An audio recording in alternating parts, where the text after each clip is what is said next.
The brawl in cell block 99 begins as Bradley tows a car to the garage where he works. It turned out that his supervisor was waiting for him in front of the workshop, wanting to discuss something urgent. He was intrigued by his boss's odd body language and wondered what he may say. His supposition is true, as he was sacked owing to the economic crisis. Shortly after, he collected his belongings and left the workshop. Bradley arrived home to find his wife, Lauren, on the phone while sitting in a car parked in front of his house. Bradley, suspecting that his wife was calling someone, went over and opened the car door. He informed her that he had just been dismissed from his job. While speaking with his wife, he spotted red kiss marks on her neck. Jealous, he snatched his wife's cell phone and checked the latest call. It turned out that his wife had simply called another man. He yelled at his wife and ordered her to enter the house. After that, he released his rage by wrecking his wife's car, hitting the rearview mirror, and forcibly removing the hood.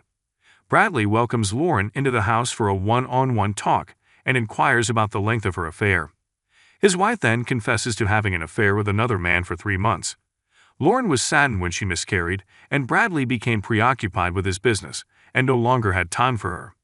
After sharing their sentiments, Bradley invited his wife to start a new life, which Lauren accepted. After getting dismissed from a repair shop, Bradley plans to work with Gil, a drug courier. When he told his wife, she disagreed with his decision. Bradley, on the other hand, is sure that the current severe economic conditions will make it difficult for him to find work immediately. 8 months later, Bradley started working as a drug courier. He delivers a package to a drug dealer at an apartment before driving home. His family's economic situation began to alter. He can now live in luxury, having moved into a larger and grander home. Lauren is pregnant again. While making out with his wife at home, Bradley receives a phone call from Gil inviting him to his place. He then raced away. When Bradley arrives, he meets Gil's new friend, Eliezer. Eliezer is a gorgeous man with black hair who runs a major drug operation in Mexico. Eliezer arrived with 2 of his men, Roman and Pedro. These 2 males have strong and massive body postures, similar to bodyguards. Eliezer explained that these 2 men would accompany Bradley while he was on duty. Bradley, however, rejected Eliezer's suggestion because one of Eliezer's guys, Roman, appeared to be under the influence of drugs. Bradley was concerned that if Roman accompanied him, he would encounter difficulties. Eliezer defended his men, claiming that he had trained Roman. Gil persuaded Bradley to take on this critical business duty and was offered 3 months off after the baby was born. In the end, Bradley accepted the offer on the condition that he lead the expedition and Eliezer's soldiers cooperate. The 2 parties agreed. Bradley and Eliezer's men swiftly carried out their drug-dealing plan. At night, they arrived at a pier. Bradley and Eliezer's guys will begin the work of collecting a narcotic shipment left on the seabed. They boarded a small yacht and set off for the open sea. When the yacht reached the middle of the sea, it came to a stop. Pedro prepares to retrieve the cocaine package by diving to the water floor. Not long after, Pedro discovered a massive box resembling a pirate's treasure chest, bound by chains. He opened the chain lock using a crowbar. He grabbed all of the pill packages and swam to the sea's surface as quickly as possible. Bradley and Roman help him collect the narcotic package. Afterward, the yacht returned to the dock. Bradley feared that the cops would ambush them as they cruised down the yacht, so he instructs Roman and Pedro to throw the narcotic package into the sea. Roman and Pedro fight after rejecting Bradley's instructions. Long story short, Bradley finally severed ways with Roman and Pedro. However, by the time they arrived at the pier's car park, the police had encircled Roman and Pedro, resulting in a gunfight.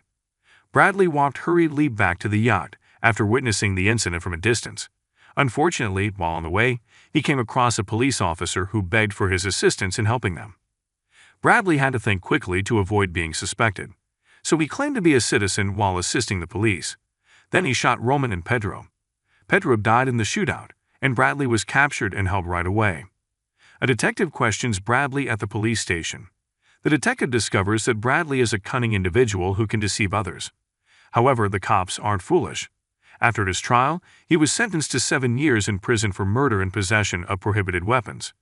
After being sentenced, he was sent to jail in a prison bus. Bradley received a physical examination when he arrived at the prison. The jail warden then asked the detainees to remove all things from their bodies, followed by a medical examination at the clinic. Following that, he was led to his cell on the top level by an elderly man named Lefty. When Bradley arrived in his cell, he was greeted by Andrew, the jail warden. Andrew discussed the regulations for inmates while they were in prison. One of the rules requires all prisoners to come out and stand in front of their cells when the bell rings. As night fell and the bell sounded, the inmates promptly stood in front of their cells and were examined by the jail warden. When all of the upstairs convicts arrived in front of the cell, Bradley was still deep asleep, and the inmates had to wait until he awoke.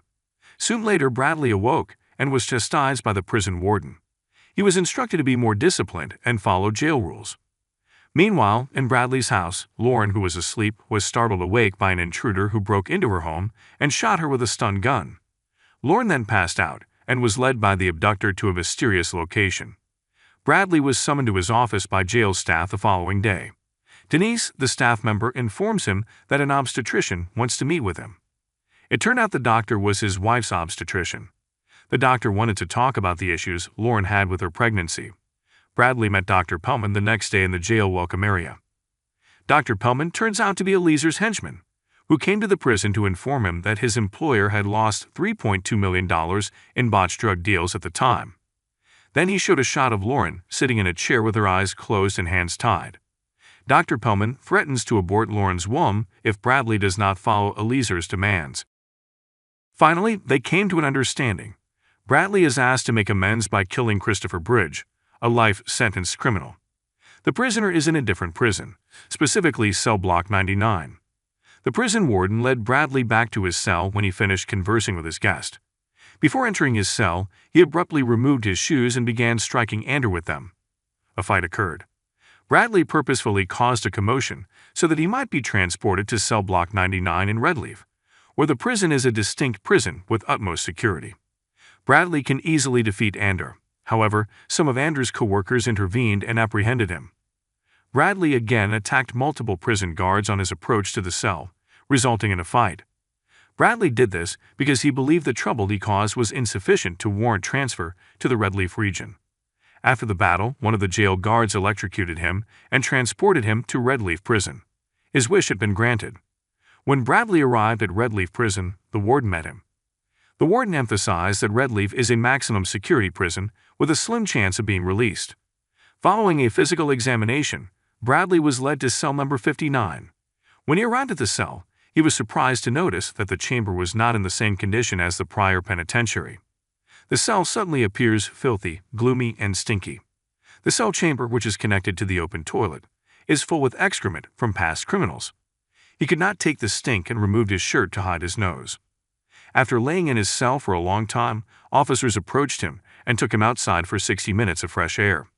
When he arrived on the prison grounds, he was contacted by a teenage inmate named Derek. Bradley then asked Derek whether he knew a prisoner named Christopher Bridge. Derek, on the other hand, stated that he was unfamiliar with the prisoner's given name. A minute later, Bradley approached 5 detainees who were exercising. Even though Derek had barred him from approaching the detainees, he nevertheless bothered them. Fights are unavoidable. One by one, the inmates fell. Shortly after, jail guards fired warning rounds. Bradley again attacked the officers. Finally, he was incapacitated and promptly carried to cell block 99, his eyes closed. When Bradley arrived in cell block 99, he removed his blindfold and saw that it was quite remote and underground. Before entering the jail, he was placed in an electric jacket. When he entered the cell, he noticed a lot of broken glass spread on the floor. Meanwhile, Lauren appears to be in poor health after being imprisoned at a secret location. Dr. Pellman is also present at the location where Lauren is being held captive, along with a Korean abortion doctor. However, they have not yet performed an abortion on Lauren and have merely conducted a preliminary examination. The scenario changed back to prison. Bradley, lying limp in his cage, began screaming Christopher Bridge's name. Then the inmate next door responded that there was no inmate named Christopher Bridge. It wasn't long until the prison officers arrived to electrocute him, and he hobbled. The warden then informed Bradley that other convicts wanted to visit him. Bradley was escorted down a basement to meet the inmates. It turned out that one of the detainees he met was Elieser. Bradley later discovers that Dr. Pellman's order to execute Christopher Bridges was a ruse to move him to cell block 99, where Elieser can torment him. Elieser stated angrily that he had lost $3.2 million. Furthermore, Bradley was imprisoned as a result of his conduct, and his sister became a widow after he murdered her husband, Pedro, during a gunfight at the dock. Bradley was repeatedly tortured till he was weak. He was then shown a photograph of his wife, Lauren, who was similarly limp and helpless. Bradley was dragged back into his cell following the torture. Bradley went back to the holding cell where Eliezer was and attacked his soldiers.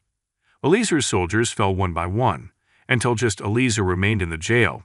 Bradley then strangled Eliezer and instructed him to contact Dr. Pellman to cancel his wife's abortion.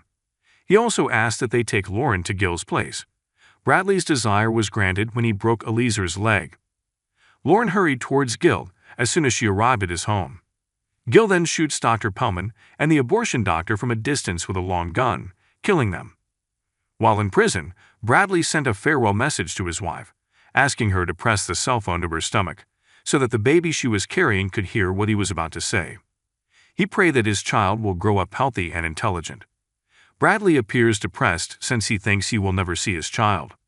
After hanging off the phone, he returned to Eleazar's cell room and beat him till his head fell off.